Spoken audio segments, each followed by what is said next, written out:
Hello, dears. How are you? Fine or bad? Here, the teacher Leandro. I hope you are fine. So, the new class today about the passive extractory. Let's go now.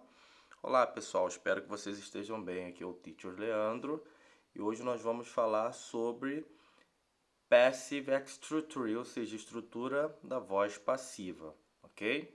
Vamos lá? Let's go. Come on.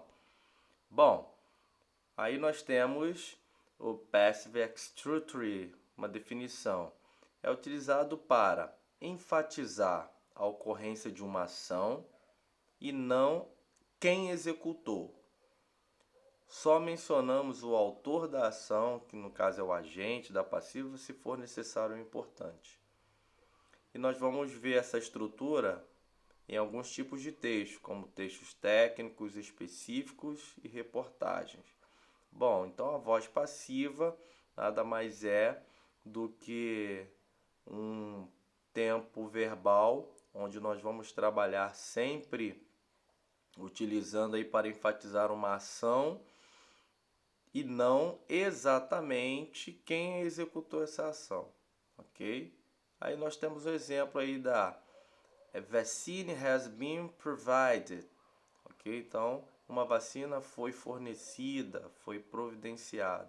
Então, a ação aqui não é de quem providenciou, mas a ideia aqui é dar ênfase ao fato daquilo que ocorreu, ok? Então, a vacina foi providenciada. Por quem?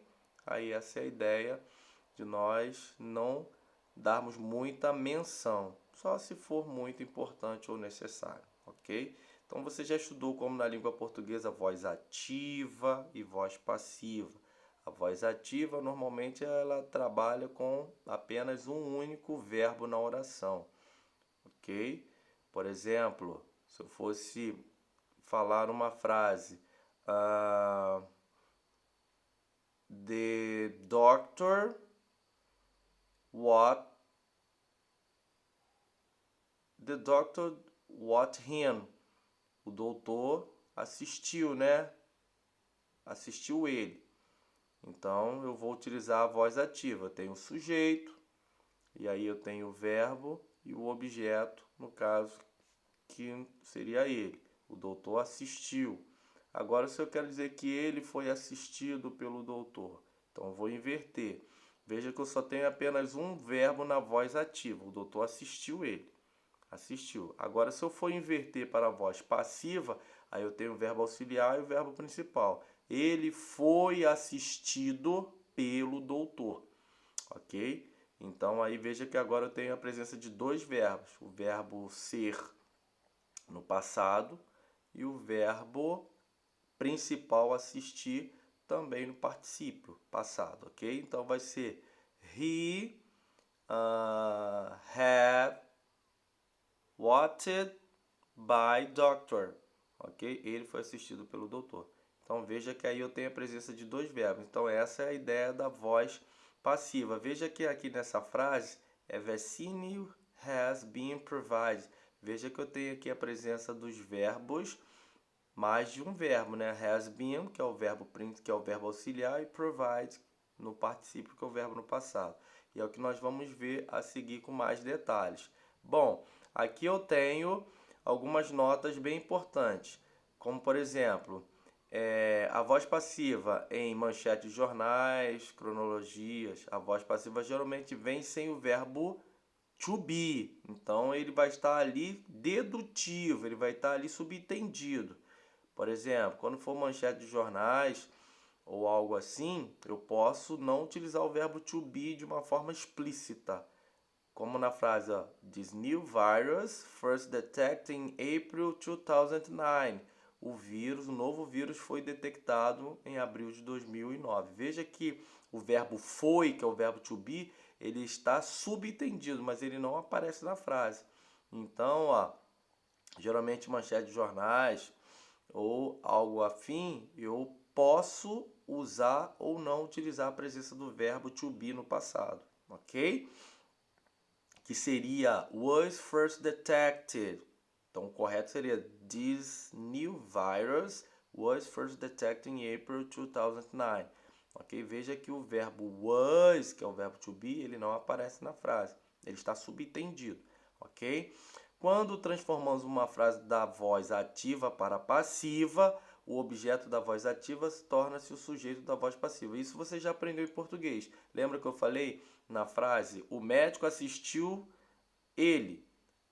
Então, na voz ativa, porque eu tenho um verbo só. Vou passar para a voz passiva. Ele foi assistido pelo médico. Veja que o verbo, agora tenho dois verbos, foi assistido, e aquilo que era objeto na ativa, no caso ele, passou a ser sujeito na passiva. Ele foi assistido pelo médico. Então, veja que isso daí você já aprendeu em português, e no inglês continua a mesma coisa. O verbo to be é usado geralmente no tempo verbal principal da voz ativa, ok?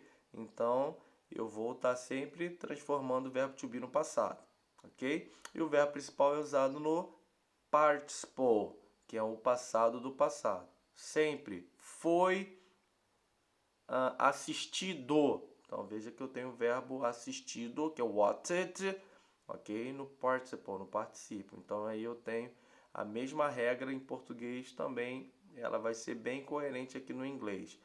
Outra nota, quando for mencionado quem fez a ação, no caso o agente, usa-se o by antes do agente, ok? Então, vou ter o by mais o agente. Então, aqui eu tenho um exemplo, ó. He didn't send me an email, ok? Então, veja que a frase é, ele me enviou um e-mail. A palavra an e-mail é o meu objeto na voz passiva. Na voz ativa. Veja que a primeira frase eu estou na voz ativa. E o meu objeto aqui é o an e-mail. Agora, quando eu mudo essa frase da ativa para passiva, o objeto que está lá no final da frase vai passar a ser o sujeito na voz passiva. Veja agora ele como sujeito. Ó. An e-mail. Veja que agora ele virou sujeito. Um e-mail was sent by him. Então, veja que agora eu tenho dois verbos, ó, was, que é o verbo to be no passado, e o verbo send no particípio, que agora é sent, foi enviado. E veja que eu utilizei o by mais o agente, ou seja, aquele que me enviou, by him, por ele. Um e-mail foi enviado por ele, ok?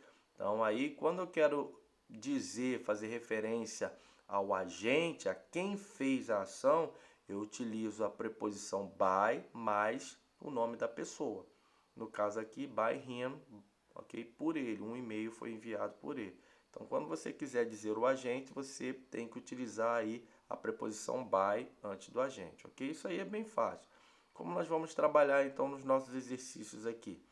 Bom, exercise of body passive structure. Now use the active structure to rewrite the sentence below. Agora você vai usar a estrutura da ativa para reescrever as sentenças abaixo. Olha o nosso exemplo. Como nós vamos fazer isso? Vamos trabalhar sempre com o verbo to be, sempre atentos ao verbo to be e o verbo principal. Thousands of pets are abandoned by heartless people. Ok? Thousands of pets are abandoned by heartless people. Se eu fosse traduzir, eu diria que milhares de animais de estimação são abandonados por pessoas sem coração. Ok? Essa frase, ó, ela está na voz passiva. Por quê? Porque eu tenho o verbo to be e o verbo principal no particípio. Então, eu quero transformar essa frase na voz ativa. Então, como nós vamos fazer? Primeiro, você vai localizar o sujeito na voz passiva. E como eu sei, o agente, você vai pegar o agente da voz passiva. Quem é o agente? Ele vai vir sempre depois da preposição by. Esse é o meu agente. Sempre depois da preposição by. Então, eu vou estar lá, utilizando lá. Nesse caso, vou pegar heartless people e vou iniciar a minha frase com ela. Tá vendo? By. Depois eu tenho heartless people, que é pessoas sem coração. Vou iniciar a frase com eles. Heartless people. Não vou usar mais o verbo to be. Não vou usar o verbo to be. Vou pegar o verbo abandonated e vou colocá-lo no presente, ok? Então ele vai voltar para a sua forma anterior, sua forma no presente. Então vou tirar o ed porque é um verbo regular. Então vai ficar heartily people abandon thousands of people. Pessoas sem corações abandonam milhares de animais, ok? Vamos lá na letra A. Como vai ficar na letra A? The light bulb was invented by Thomas Edison. Ok? A lâmpada foi inventada por Thomas Edison. Ok? Então vou pegar agora o agente e vai virar o meu sujeito na minha oração ativa. Então vai ficar, tá lá, by Thomas Edison. Vou pegar então Thomas Edison. Vou utilizar o verbo to be was? Não, não vou mais utilizar o verbo to be was. Ok? Então vai ficar Thomas Edison. Aí eu vou ter o meu verbo invented, que é o meu verbo principal. Vou tirar o ed. Então vai ficar Thomas Edison invented the light bulb. Thomas Edison inventou, ok? A lâmpada, ok? Então aí eu tenho a minha frase. Ou posso deixar o invented, sem nenhum problema, ok? Thomas Edison inventou a lâmpada. Então aí eu tenho a minha frase aí, ou invented no presente, né? Ou no passado, invented, ok?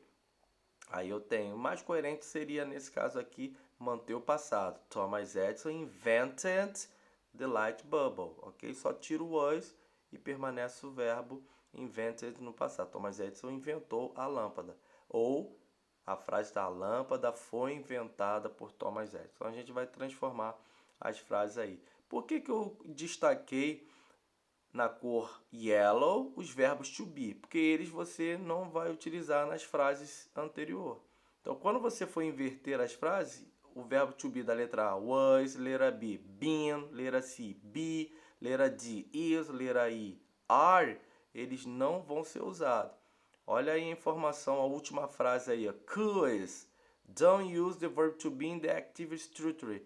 A dica é, a palavra cause significa dica. A dica é, não usa o verbo to be na estrutura da voz ativa. Então, por isso que eu deixei na cor yellow, para que você não utilize. Quando você for inverter a frase, não utiliza o verbo to be. Ou was, ou been, be, is, ou are. Quando você inverter, não utiliza, ok? Tá bom? Então você vai aí transformar essas frasezinhas aí para voz ativa, ok? Letra B. The museum has been visited by millions of the people. O museu tem sido visitado por milhões de pessoas. Então você vai dizer milhões de pessoas visitam o museu. The email could be sent by the secretariats. Então você vai falar o e-mail poderia ser enviado pelas secretárias, ok? Então vai ficar as secretárias podem enviar o e-mail, ok? Cocoa butter is made up of cocoa, chocolate and milk. Então a manteiga de cacau é feita por cacau, chocolate e leite. Então você vai modificar aí. Cacau, chocolate e leite, ok? Fazem manteiga de cacau. New roads are being built by company. Novas estradas têm sido construídas pela companhia. Então você vai dizer a companhia construiu novas estradas, ok? Então você vai utilizar aí. Não utiliza o verbo to be are, ok? Então vamos lá. Trying this activity. Vamos tentar fazer esses exemplos aí, ok? Let's go. See you next class, ok? Vejo vocês na próxima aula. Bye bye, students. Take care. Stay home and study hard. Cuide-se, fique em casa e estude bastante. Bye, dear. See you soon.